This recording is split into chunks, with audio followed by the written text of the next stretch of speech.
Welcome everybody to Teachers Tips for 407 Assessment 1.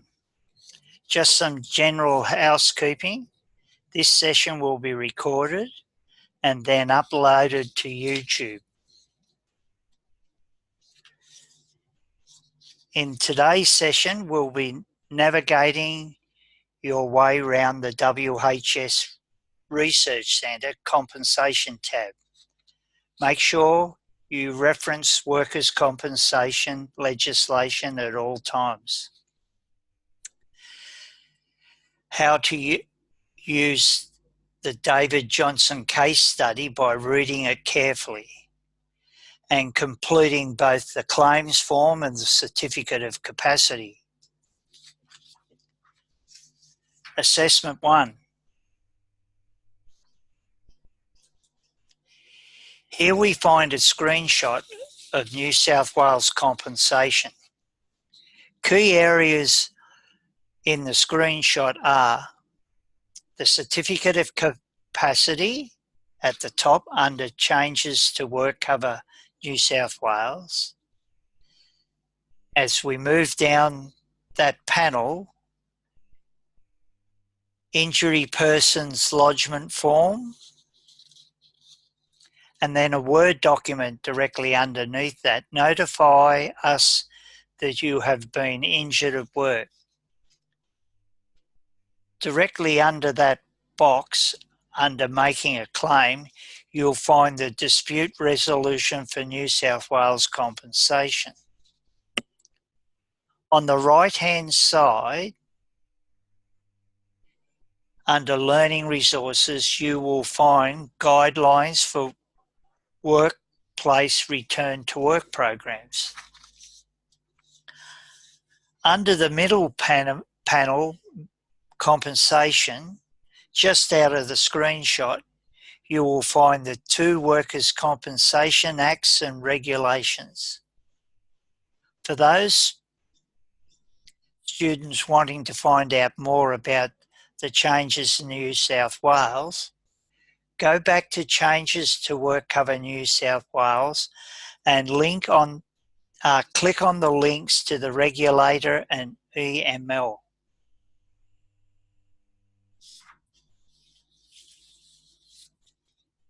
Our task for this assessment, it is important that you use the workers' compensation legislation in the case study. The Workers' Compensation Act 1987, the Workplace Injury Management and Workers' Compensation Act 1998, and the Workers' Compensation Regulations 2016.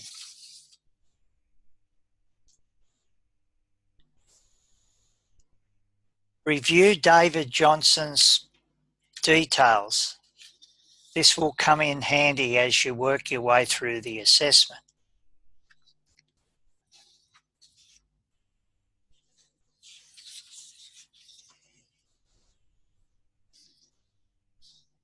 The key here is to read the case study carefully. An example of this is the prognosis of Dr. Ma.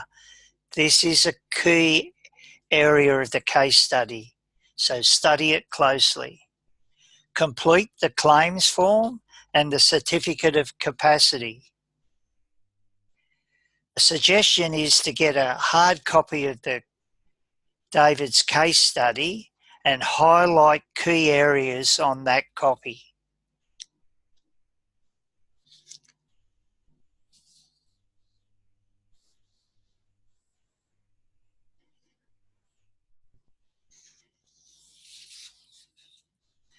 Now we need to turn our attention to writing a short report.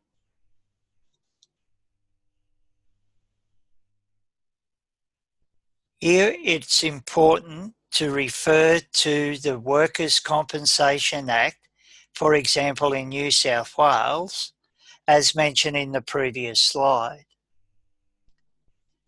A key area here is Part 2, Obligations of Insurers, Employers and workers under sections 42A to 59.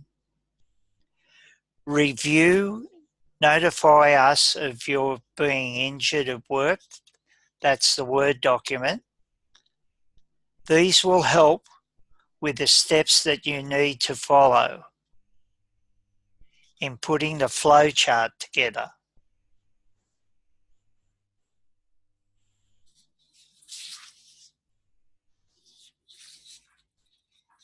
Continuing on in our report, we need to list the key stakeholders that are involved in the claims management process. Once again, we refer to the case study. Notifying us that you've been injured is the place to start your research. This will enable you to identify key stakeholders. Under the heading Making a Claim, you will find Dispute Resolution for New South Wales Compensation. In researching suitable duties, put yourself in David's position. If you just hurt your back, would you agree to do anything that would aggravate the injury? If the answer is no, don't put it in. Adopting this approach, you can't go wrong.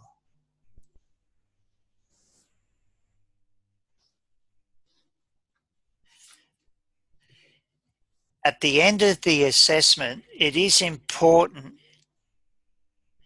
that you have a reference list or bibliography.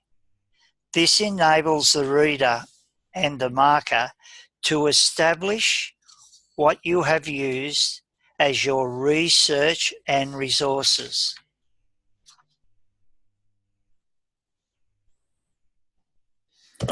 Now to the most important slide. When in doubt, please ring or email your WHS teacher. Book a 15-minute tutorial that suits both you and the teacher.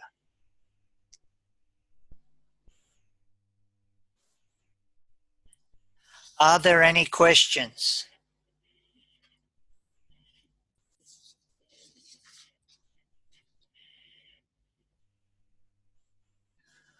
With there being none, thanks for coming. See you next time.